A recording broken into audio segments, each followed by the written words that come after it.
Elle pensait que son chat fixait le vide dans le couloir, mais quand elle a aperçu le reflet dans son miroir, son sang s'est glacé. Elle a compris qu'elle était observée depuis plus d'une heure.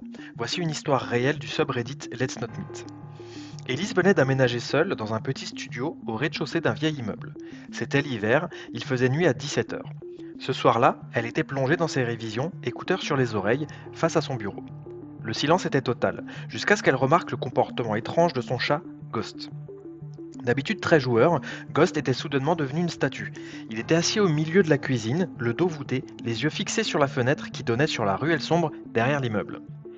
Elise a d'abord ri, pensant qu'il chassait un insecte. Mais Ghost a laissé échapper un grognement sourd, un bruit qu'elle ne lui avait jamais entendu faire. Prise d'un pressentiment, Elise n'a pas bougé la tête. Elle a simplement levé les yeux vers le grand miroir accroché au mur, juste au-dessus de son bureau.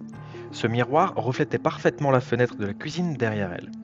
Et là, son cœur a manqué un battement. Une main humaine, les doigts pressés contre la vitre, était visible. Juste au-dessus, le haut d'un visage, deux yeux écarquillés qui ne clignotaient pas, rivés sur elle. L'homme ne bougeait pas, il attendait.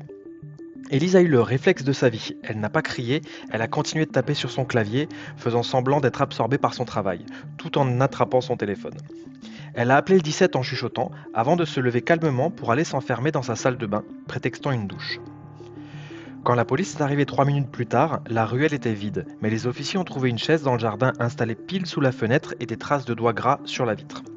Le lendemain en partant, Élise a trouvé un post-it collé sur sa porte. Tu devrais fermer tes rideaux, j'aime beaucoup te regarder étudier. Elle n'a plus jamais passé une nuit dans cet appartement. Et vous, après ça, est-ce que vous pourriez encore dormir seul dans cet appartement? Donnez-moi votre avis en commentaire.